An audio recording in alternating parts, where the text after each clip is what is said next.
श्री वृंदावन बिहारी लाल की जय।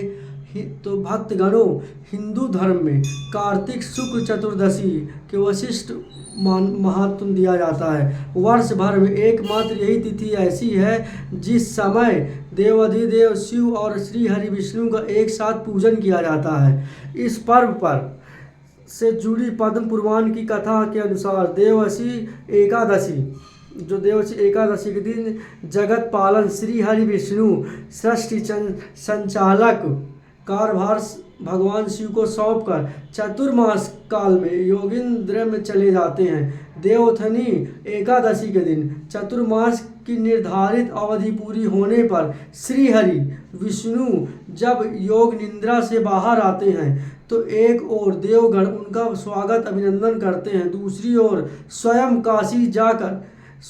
काशी जाकर कार्तिक शुक्ल चतुर्दशी के शुभ तिथि और अपने आराध्य महादेव की पूजन वंदना श्री हरि विष्णु स्वयं करते हैं। कार्तिक चतुर्दशी पर महादेव ने भेंट किया सुदर्शन चक्र। महादेव ने श्री हरि विष्णु को सुदर्शन चक्र भेंट के शास्त्रों के अनुसार कार्तिक माह के शुक्ल पक्षी चतुर्दशी तिथि को अरुणोदय काल में स्वयं भगवान विष्णु ने वाराणसी में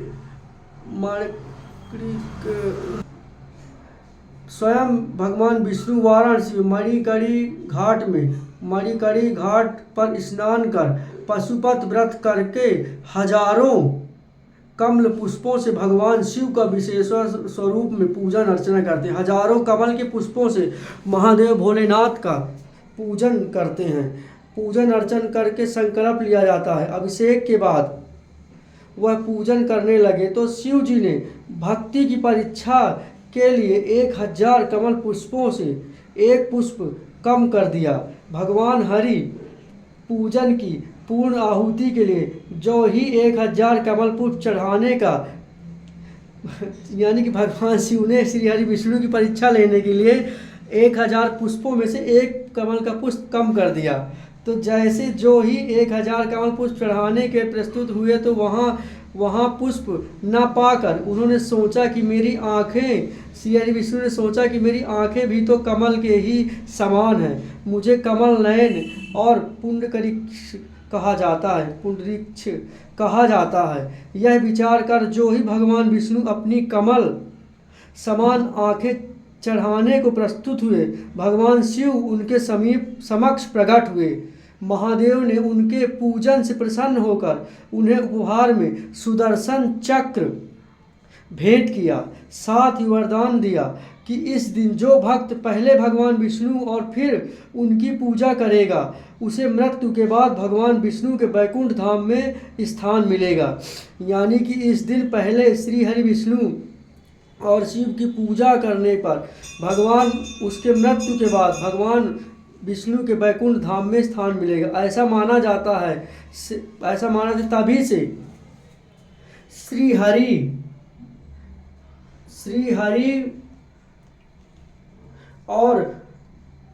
हरि और हर मंगलमय मिलन की इस पावन तिथि पर वैकुंठ चतुर्दशी पर्व के रूप में मनाने की परंपरा शुरू हुई। इस तिथि को काशी विश्वनाथ स्थापना दिवस के रूप में भी मनाया जाता है। 10 गुना अधिक मान्यता है। धार्मिक मान्यताओं के अनुसार इस दिन संसार की सत्ता का भी हस्तांतरण होता है। इस दिन योग इंद्र से बाहर आकर भगवान विष्णु शिव संसार के संचालक का कार्य दोबारा सौंपते हैं। इस दिन श्रद्धालु भगवान शिव को तुलसी पात्र और भगवान विष्णु को बेलपत्र अर्पित करते हैं। पौराणिक मान्यता के अनुसार यही ऐसा दिन है जिस दिन भगवान भोलेनाथ को तुलसी दल अर्पण किया जाता है और मेरे श्री हरि विष्णु भगवान को बेलपत्र अर्पण किया जाता है। 14 तारीख जो चतुर्दशी, ये वैकुंठ चतुर्दशी जो निकली है वैकुंठ 14 के दिन, बताइए अभी इतना अच्छा पर दोबारा कार्य सौंप देते हैं। तुलसी पात्र भगवान विष्णु बेलपत्र अर्पित करके पौराणिकता मान्यता के अनुसार इस दिन किए गए जप तप और दान पुण्य अधिक गुना होता है।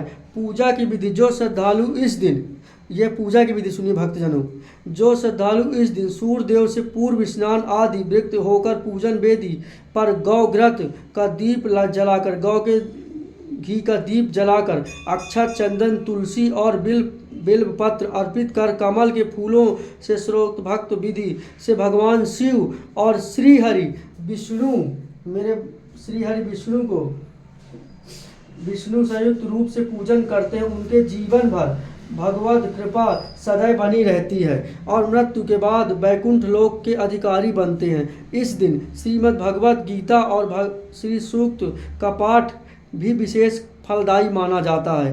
साथ ही वैकुंठ चतुर्दशी को व्रत करके तारों की छांव में सरोवर, नदी आदि के तट पर जो 14 दीप जलाने से शुभ फलों की प्राप्ति होती है। तो बोलिए वृंदावन बिहारी लाल की जय। तो आप सभी भक्तगणों को मैं पंडित गौरी शंकर इस कार्तिक के पावन पर्व पर हार्दिक शुभकामनाएं करता हूँ। बोलिए वृंदावन बिहारी लाल की जय। जय जय श्री राधे।